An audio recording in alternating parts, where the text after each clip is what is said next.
A recent update has finally addressed the audio issues that we have in Warzone, and it has seemingly improved the way we hear footsteps relative to other sounds. But with that change has meant that the best audio setting to suit your style may not necessarily fit it anymore, especially if you take into account that not one setting is suitable for every single player. So I'm going to go over the best audio mix option, what it is, and who it's best suited for. Firstly though, we are going to fly through these audio volume settings. For master volume, I have mine on 100 just because I alter it with my headset. Obviously, not everyone does this, so you kind of just have to use what's best for you without blowing your eardrums out. Then for music volume, I have mine on 0, just because I don't want any distractions in game, especially when you're near the end of the game and they try and use that intense game sound to try and get things going. Then we have dialogue volume. Now this is actually okay to keep on, and I have mine down on 40. This is great to hear both your team and the enemies,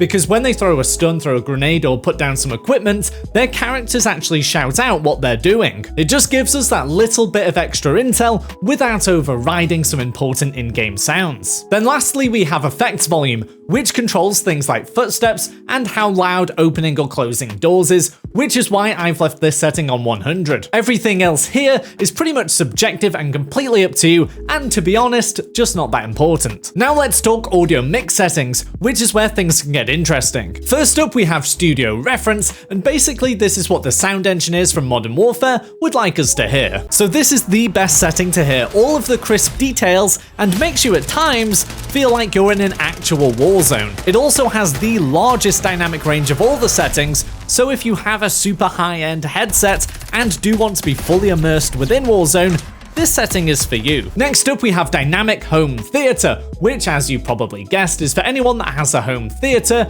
or just external speakers apart from their TV. These systems are usually made to handle huge variations of frequency and sound, which is why the Dynamic Home Theater setting has an expansive range of volume and frequency. This again, just like the studio reference setting, offers us a huge depth in quality and frequency, making your experience on Warzone feel very immersive. This setting is specifically recommended to those of you that have a surround sound system of 7.1, but if you do have a surround sound setup of 3.1 to 5.1, the best setting for you is the next one down here, Home Theater. This has a narrower dynamic range, but boosts those low frequencies and high frequencies to make up for that, meaning you still get that amazing audio experience. Now we have Midnight Mode, a setting literally designed for people playing at midnight or nighttime when no one else is around. So you might want to turn down your volume, but keep some good audio quality. Well, that's exactly what this setting does. It equalizes the audio so much that you get a lower range of volume, so you don't get those really loud sounds crashing over the top of everything else,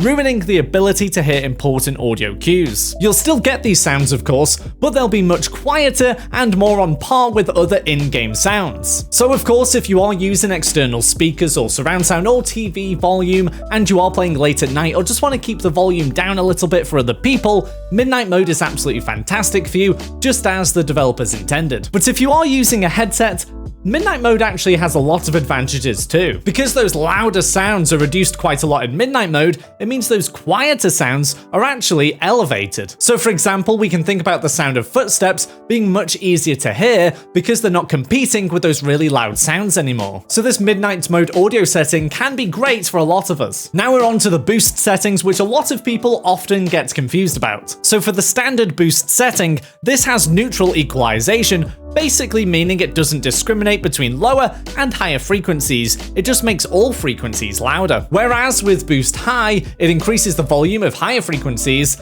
and then for Boost Low, we get those increased volumes for the lower frequencies. Now the important bit we need to know is where things like footsteps now register in Call of Duty in terms of frequency. And I can tell you right now in Call of Duty, the footsteps register in those higher frequencies, whereas explosions are in the lower frequencies. So you'll probably immediately think that Boost High is the best option for you because footsteps are in those higher frequencies and Boost High elevates the higher frequencies. And that very well may be the case. However, if you are using Boost High and you're still struggling to hear enemies over certain in-game sounds, try out Midnight Mode, where you get a much more balanced audio mix, but in a much more confined range of volume, so you should be able to hear those quieter sounds much easier. I hope this has made things clearer for you, and now that you've got your audio settings sorted, why don't you check out this video where I go over the best settings in Warzone right now for your graphics. See ya!